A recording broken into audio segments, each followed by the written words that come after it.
आज मैं आपके साथ खाजा की बहुत ही आसान रेसिपी लेके आई हूँ। आप भी बहुत ही आसानी से इस खाजा को कम मेहनत में अपने घर में बनाकर तैयार कर सकते हैं और यकीन मानिए ये बाज़ार से बहुत ही बेहतरीन बनकर तैयार हुआ था, बहुत ही क्रिस्पी बना था और इसे आप 10 से 15 दिन तक स्टोर करके भी रख सकते हैं और खा सकते हैं। तो चलिए देखते हैं किस तरह से बनाना है। नमस्ते दोस्तों, एक बार फिर से आप सभी का मेरे चैनल में बहुत बहुत स्वागत है। तो चलिए आज की वीडियो शुरू करते हैं। मेरी वीडियो अगर आपको पसंद आती है तो प्लीज़ एक लाइक भी ज़रूर कर दीजिएगा। खाजा बनाने के लिए सबसे पहले हमें मैदा लेना है। तो यहाँ पर मैं 3 कटोरी मैदा ले रही हूँ, लगभग ये 400 ग्राम के आसपास है। अब इसमें 1 चुटकी नमक डाल दीजिए और इसमें अब डाल देना है मोइन के लिए थोड़ा सा रिफाइंड ऑयल।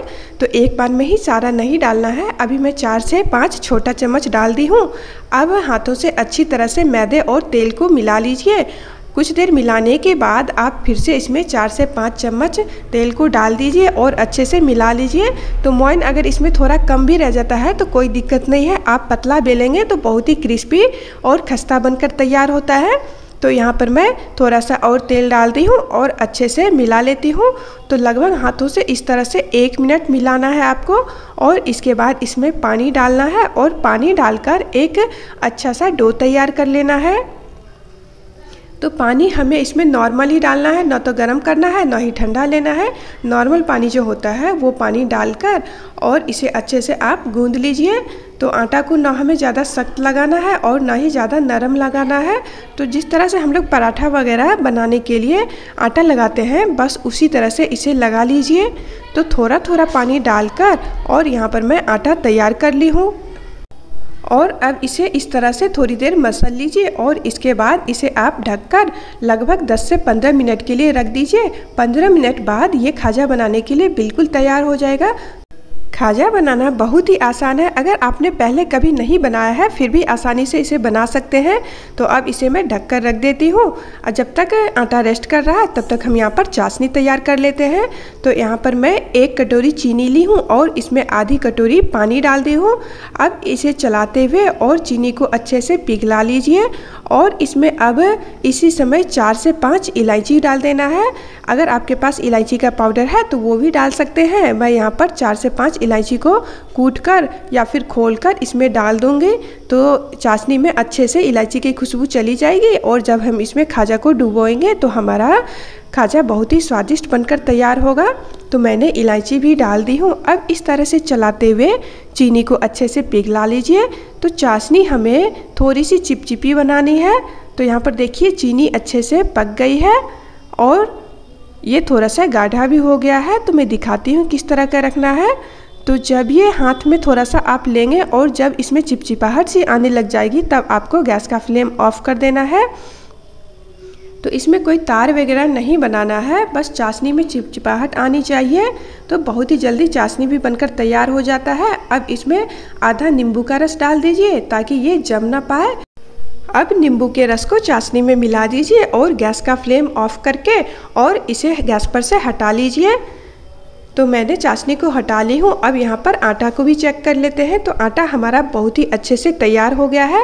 तो अब थोड़ा सा आटा को इस तरह से मिला लीजिए। तो यहाँ पर देखिए हमने नरम आटा ही लगाया है। अगर आप हार्ड आटा लगाओगे तो ये मैदा है, जितना आप बेलोगे तो फिर ये छोटा हो जाता है, बेलने में दिक्कत होता है। तो इसीलिए आप थोड़ा सा नरम आटा ही लगाए। तो यहाँ पर देख लीजिए किस तरह से मैंने आटा तैयार की हूँ। तो मैंने अच्छे से मिला भी ली हूँ। यहाँ खाजा के लिए हमारा डो तैयार है बिल्कुल। तो अब मैंने थोड़ा सा सूखा आटा ली हूँ बेलने के लिए और ये जो हमने डो तैयार किया है तो इसको 2 हिस्सों में बांट ली हूँ। तो अब इसका गोल एक पेड़ा जैसा बना लेना है, जैसा हम लोग रोटी का बनाते हैं उसी तरह से इस तरह से बरासे में बना ली हूँ। अब हमें बेलने के लिए एक बड़ी जगह चाहिए। तो अगर आपके पास लकड़ी का बड़ा सा पटरा वगैरह है तो उसके ऊपर बेल सकते हैं, पर मेरे पास नहीं है तो मैंने इस जगह को ही अच्छे से साफ़ कर ली हूँ, यहीं पर बेलूँगी। तो यहाँ पर मैंने अब सूखा मैदा छिड़क दी हूँ। तो मैदा को अच्छे से छिड़क दीजिए ताकि चिपके ना। अब यहाँ पर हमने जो ये डो लिया था तो इसको अच्छे से बेल लेना है और एक बड़ी रोटी बनानी है। रोटी को हमें जो खाने वाली रोटी नॉर्मल रोटी बनाते हैं वो 4-5 रोटी के बराबर और इसको हमें मोटा रखना है। तो यहाँ पर देखिए इतना बड़ा मैंने बना ली हूँ। अब इसके ऊपर अच्छे से मैदा छिड़क दीजिए। मैदे को आपको बहुत ही अच्छे से छिड़कना है, तभी आपके खाजे में परतें बनेगी। अगर आप मैदा अच्छे से नहीं लगाएंगे तो खाजे में परतें बहुत ही अच्छे से नहीं बन पाएगी। अब इसमें 2 से 3 चम्मच रिफाइंड ऑयल डाल दीजिए और इस तरह से हाथों से मिला दीजिए। मैदा और तेल को दोनों को अच्छे से मिलाने के बाद आपको इस तरह से गोल गोल करते जाना है। पूरा इसको रोल कर देना है हाथ से दबाते हुए। तो ढीला नहीं रहना चाहिए, अगर ढीला हो जाता है तो फिर से इसको आपको खोलकर और फिर से गोल कर लेना है। तो यहाँ पर देखिए बनकर तैयार हो गया है। अब हाथों से इस तरह से गोल गोल कर दीजिए ताकि ये अच्छे से सेट हो जाए और इसे अब हम काट लेते हैं। तो इसे काटने के लिए हमें ध्यान रखना है कि सिर्फ इसे आधा इंच पे ही काटना है। अगर आप इसे ज़्यादा चौड़ा काट देंगे तो फिर आपका खाजा जो है वो चौड़ा बनेगा। तो अगर आपको लंबा और पतला खाजा चाहिए तो इस तरह से ही काटें। अब एक इस पीस को लेना है और उंगली से दबाकर और इस तरह से आप बना लीजिए। तो इसे हल्के हाथों से आपको बेलना है, ज़्यादा जोर नहीं लगाइएगा। तो ये देखिए जिस तरह से मैं बेल रही हूँ, इसी तरह से सभी को बेलकर तैयार कर लीजिए और इसके बाद इसे आप तलिएगा। तो कोई भी प्रॉब्लम नहीं होगी इसको बेलने में, और ना तो इसमें सूखा आटा लगाने की ज़रूरत है बेलते समय और ना ही आपको इसमें तेल लगाना है। बस ऐसे ही आपको बेलना है, ये बड़ी ही आसानी से तैयार हो जाता है। तो यहाँ पर देखिए मैंने कुछ बना ली हूँ और आपको ये तलकर दिखा देती हूँ, फिर मैं बाकी का बनाऊँगी। तो यहाँ पर रिफाइंड ऑयल ली हूँ, तेल को अच्छे से गर्म कर लीजिए। तेल जब गर्म हो जाए तो एक एक करके इसमें आपको जितने आ सकते हैं कढ़ाई में उतने आप डाल दीजिए।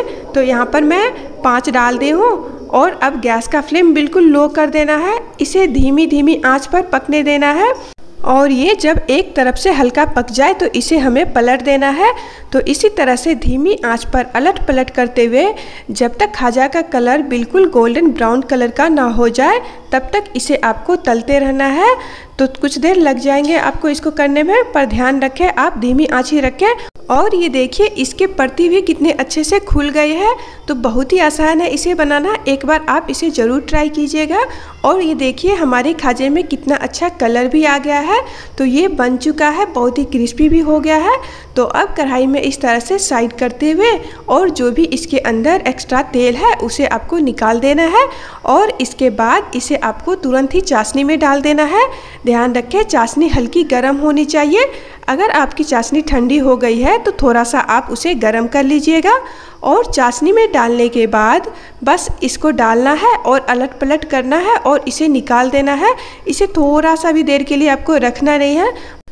तो ये खाजा बहुत ही स्वादिष्ट बनकर तैयार हुआ था और इसे आप 1 घंटे के लिए किसी बर्तन में ही चाशनी में से निकालने के बाद रख दीजिएगा। तो इसमें जो आपको ये अभी गीला गीला चाशनी दिख रहा है ये बिल्कुल ड्राई हो जाएगा। तो इसे आप किसी डब्बे में भरकर और 15 से 20 दिनों तक स्टोर करके खा सकते हैं। ये बहुत ही स्वादिष्ट लगता है खाने में और इसे आपको फ्रिज से बाहर ही स्टोर करना है, फ्रिज में नहीं रखना है। और यहाँ पर देखिए कितना बढ़िया हमारा खाजा बनकर तैयार हुआ है। बहुत ही स्वादिष्ट लग रहा था ये खाने में। तो आप भी इसे एक बार ज़रूर ट्राई कीजिएगा, बहुत ही आसान है इसे बनाना। और अगर आपको कोई भी दिक्कत आती है इसको बनाने में तो आप कमेंट करके पूछ सकते हैं, आप ट्राई ज़रूर कीजिएगा। और आज की वीडियो कैसी लगी कमेंट करके बताना मत भूलिएगा। अब मिलती हूँ आप सबसे अपनी नेक्स्ट वीडियो में। यहाँ तक बने रहने के लिए आप सभी का बहुत बहुत धन्यवाद। Thank you.